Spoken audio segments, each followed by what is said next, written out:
Hey everyone, it's Hero Mindware, your partner with Predictive Index. Today, what I'll be talking about is how to give a good readback or a summary of someone's Predictive Index behavioral results. We're assuming that you have been trained in Predictive Index and have your toolkit or your handouts with the factor combinations and descriptions. You'll be needing those today. So I'm going to cover the sequence, best practices, a quick example, and then we'll dive into some of the trickier behaviors and trickier combos and what some participant reactions might be. Okay, let's jump in. So the process for readbacks.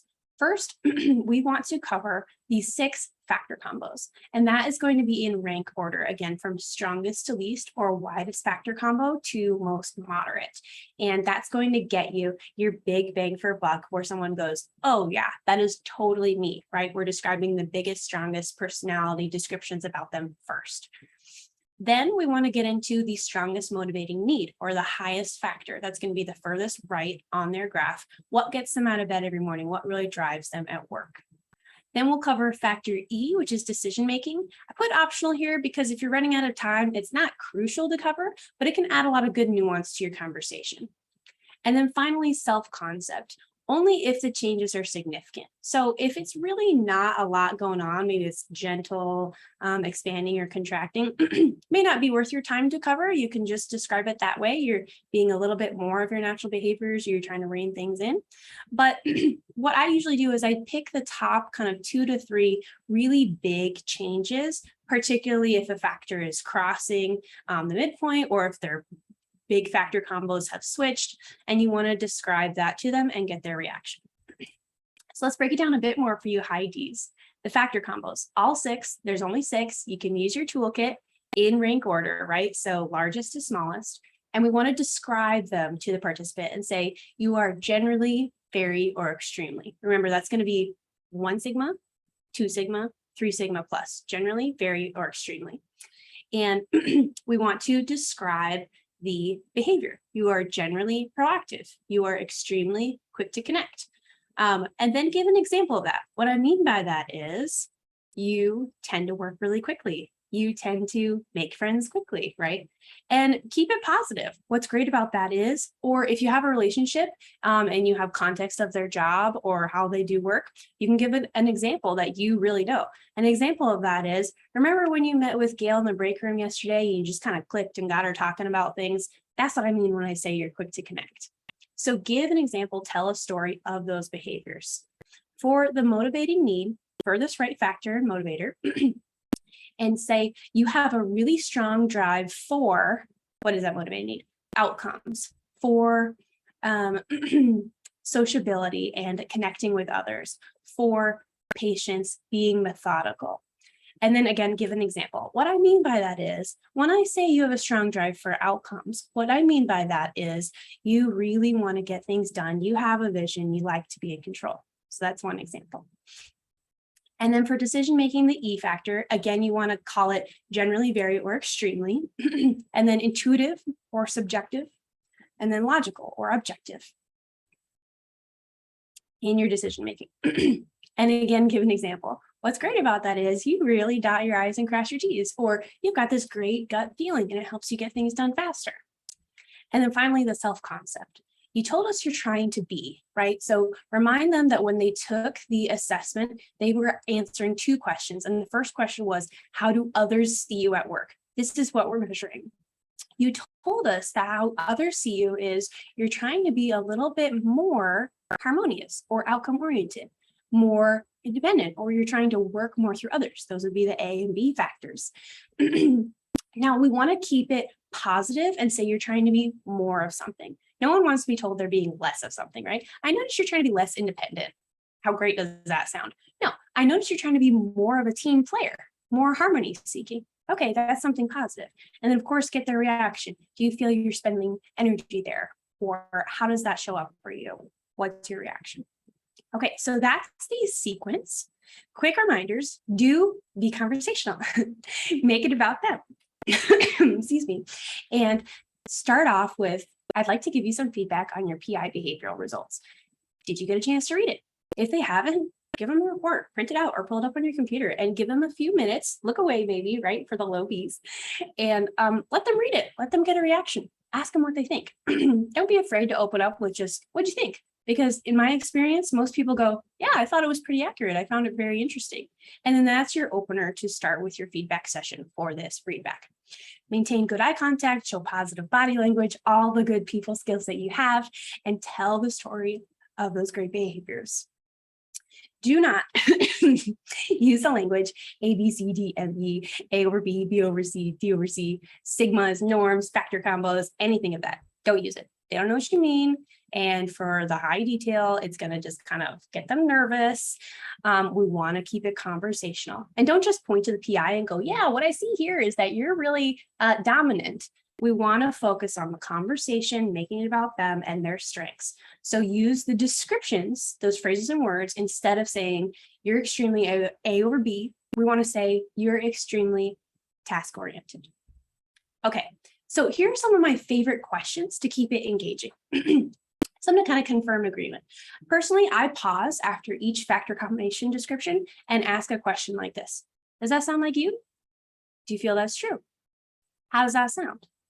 And this allows the participant to, of course, give their feedback. And most of the time, if they're low B, they'll just go, yeah, that sounds right.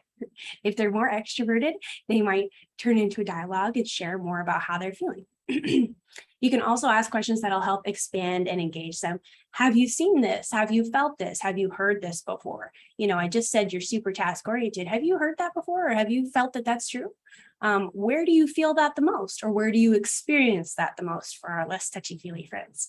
How have you seen that show up in work or in your career? That's a really great one to get people thinking and get that self-awareness juices flowing. And then are there any times you're thinking of where you've seen that? That's it for the people who you see their cogs turning and you say, yeah, are there any times where you've seen that show up? Tell me more. And then for questions about adapting and the self-concept later on in your conversation, typically I lead with, do you feel yourself spending energy on that? Have you gotten feedback on this before? And then where do you see this happening or showing up? So let me give you an example here. I've got a readback form. You can also do this just on a piece of scratch paper. You don't need this fancy form. What I've got here is Mr. John Doe. And what I did to prepare, I do this before every single one of my readbacks, and I've been working for how long? So don't be afraid to do a little prep. It helps smooth things over and just keep things really fast. Excuse me. So what I did was first I wrote down the factor combos. So I looked at John's graph and I wrote them down in rank order again. So what was his biggest one? B over C. His second biggest, B over D. And I wrote them down, and then I wrote down how many sigmas, 3, 2, 2, 2, 1, and what that description modifier is. Extremely, very generally, or you can say moderately. Then I used my toolkit, my little toolkit, and we have an electronic version of this. If you need a new one, contact support@mindwiregroup.com. And I wrote down the descriptions I wanted to use for each of those factor combos. I don't make this up on the fly. Some people do, and they're really good at it. I just use it straight out of the toolkit and I go, yeah, okay, B over C, fluid, fast talking, wildly enthusiastic. Awesome. Just a couple that you want to use. And then I did the same thing with the motivating needs. So I looked at his highest, extroversion, and I also did his lowest, patience. And then I used my toolkit to get those descriptions. Finally, I looked at his self-concept and what the changes were that I noticed from himself. So you can see here, there's not a big difference. Really, it was just the A moving up. So again, I described that in a positive manner, more dominant, more independent, more outcome oriented. And then I did the decision-making. His E is low, subjective. It's close to the midpoint, so it's moderate. So I said generally tend to be intuitive when you make decisions, have a good gut feel. All right.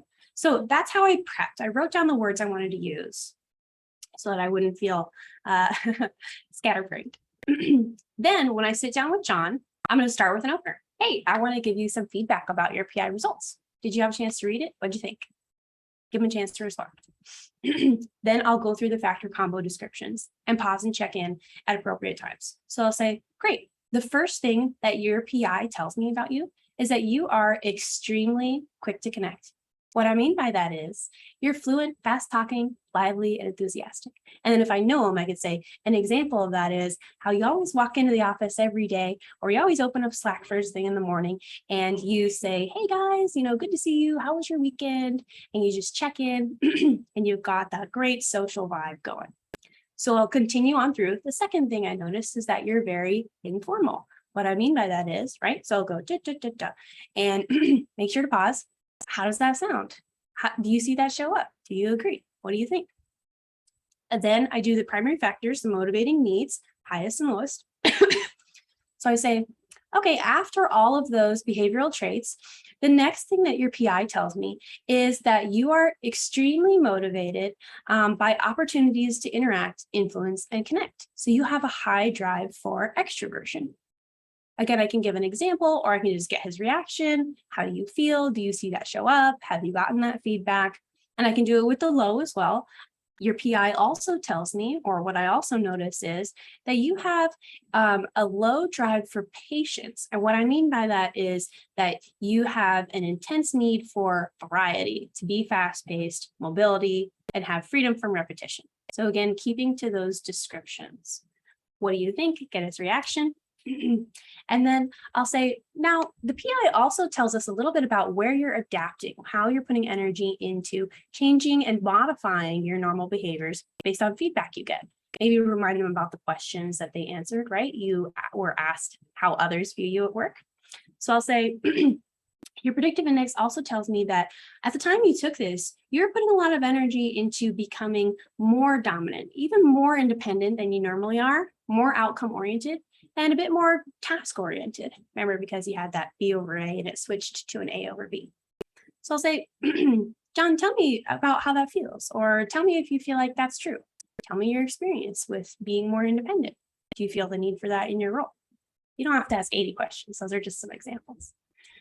Then I'll check in on the E factor and go, okay, the last thing that your PI tells me is a bit about your decision making. So you generally tend to be intuitive when you make decisions, and you've got a good gut feel. Do you find that that's true? Nice and simple. Finally, I'll wrap up. Maybe, we're having a bit of conversation and I'll go, okay, great. John, I really enjoyed getting to know you and your behaviors according to this strengths-based assessment. Do you have any other questions for me? Done. Now, John's a high B, so that conversation might take 30 minutes. For your low B friends, it might take 10, and that's okay. It's all about just conversation, telling the positive story of their strengths and their behaviors. Okay, here are some common questions that you might get. Is that good or bad? Either for the PI in general, for the whole behavioral assessment, or just for one thing, if you're like, yeah, you're trying to be more independent, or I see that you're extremely informal. They might go, ooh, is that good? Is that bad? Sometimes the descriptions make people a little nervous, like when we say they're really methodical, or you take your time to connect, right? No one wants to be seen as slow. So make sure that if they ask, is that good or bad? You frame it in a positive, and you can even flip to them and go, well, what do you think? Have you gotten feedback that that's, not a behavior we're looking for here? Typically, I'll just say, well, that depends. In your role, it's great that you connect quickly with people. We really value that as part of our culture, right? So give an example if you can. Keep it neutral. Every behavior can be positive or negative if the person doesn't have self-awareness, or if it's in the wrong role, right? If they're quick to connect, but they're in this like tiny role where they're just supposed to be heads down, in their cubicle, get stuff done, cranking out the details, and instead naturally they want to just like go chat it up in the break room, it's not going to feel like a good behavior, but it is a positive strength. And if they're self-aware of it and they know where to use it, it's great. The other one is, can you just tell me what job I'd be good at? You might get this if someone is dissatisfied in their role, or they're kind of thinking of their next move, right? Their next promotion or lateral move. Can you just tell me what job I'd be good at? The short answer is not exactly. If you and your department are using job targets, you can compare the person's natural BA to a job target and find what role they'd be good at, but it doesn't take into account their experience or education, right? So I might naturally be really good at an accounting job, and I have zero interest in working with numbers, and I don't have an accounting background. So that's not really helpful. But my response is typically, what this can tell you is what your strongest behaviors are, what you're naturally good at, and we can take a look at roles and see where you match up. Or we can take a look at your current job and see what natural strengths you have and maybe where we should skill build, right? Let's skill build some listening skills, or let's skill build some accounting. Can my results change? Excuse me. So can my results change? This is another question we get sometimes. The person is either kind of just thinking big picture and like in the future, or maybe they're thinking of their past, how they felt different. Maybe they're thinking about their self-concept, or maybe they're thinking they're not really comfortable with how you just described them as methodical and slow to connect. And so they might want to change that. Can my results change? The short answer is yes, but very infrequently do we see that. I'll give you some examples in just a minute, but can my results change? We typically respond and say, what we have seen is that results do not change in a major way over time, with the exception of major traumatic life events. Think major accident, injury, or illness, major trauma such as divorce, death of a loved one, things like that. Maybe even, midlife crisis, breakdown. Those kind of big significant events can have an effect on your natural behaviors and how you approach work. But what we often see is just minor adjustments, again, based on feedback. So more of the changes in self-concept than in what your natural wiring is. How many times should I take the BA? This is again with kind of how it will change. You really only need to take once. With very few exceptions, the original results are going to be most accurate. If you're trained and you're giving people readbacks, your stimulus response to the words on the screen is polluted. Sorry, polluted by knowledge. It's harder to be honest than objective. So it might not be as accurate if you and I retake it. We always use the self graph, that top self graph, the true natural strengths for any hiring and coaching. And that is the one that rarely changes over time. The self concept, how you're adapting, yes, that changes. It's got a shelf life for, 4 to 6 months, depending on if you've got a role change, a boss change, just general feedback change. But there's not a need to retake it to see how your self-concept is changing unless you're interested in that. Because we use the self-graph and rely on those positive natural strengths, those innate behaviors, you don't really need to see how you're adjusting. You can, but it's not necessary or required. You can have someone retake it if they disagree with their results, but first I would find out why. Is it just a couple of words? I had someone and they really didn't like the word informal. They viewed it as very negative. So we had a discussion about what it really meant for them to be informal, what that style was. It was communication, etc. And they finally agreed, okay, I guess I just don't like that word, but other than that, my results are accurate, so I'll leave it. When to retake it? If the person feels very strongly that their first assessment is not accurate, you can offer for them to retake it. And then if the person did not complete it in their native language. So we do have sometimes when someone comes in and they're like, no, I speak English perfectly. We're like, yeah, you do.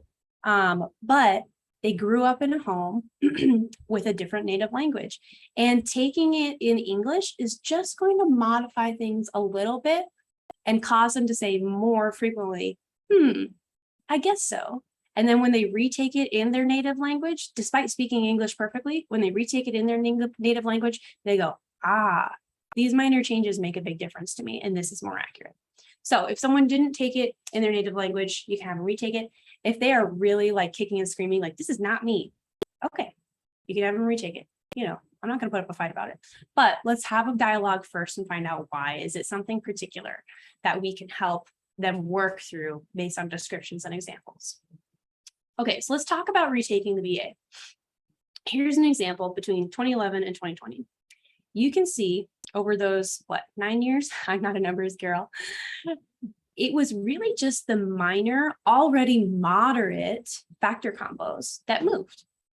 And they adjusted just a little. Everything still stayed within that 1 sigma, even within a few tick marks. And those were general and moderate behaviors already. So we would not view this as a significant change. And another example here is you can see that the self-concept is what changed over time. That can have some influence in yourself just based on the feedback you're getting. But what I'd really focus on talking to this person about is how in 2011, most of their behaviors were similar to their natural pattern.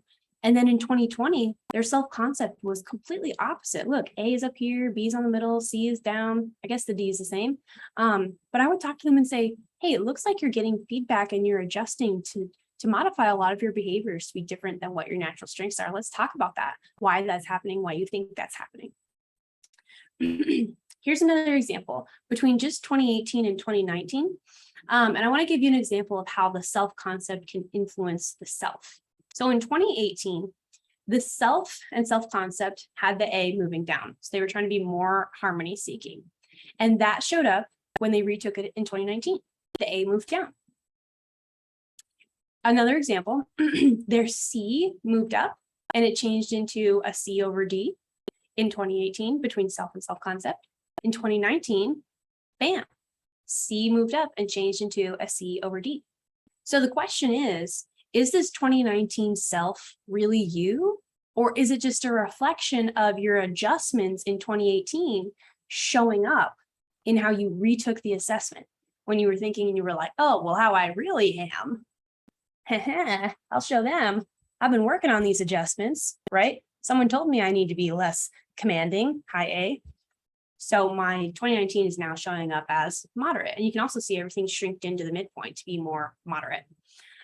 So our reaction to this would be to question them and question about if 2018 really feels like them and are they just adjusting, right? So think about what you're like under pressure.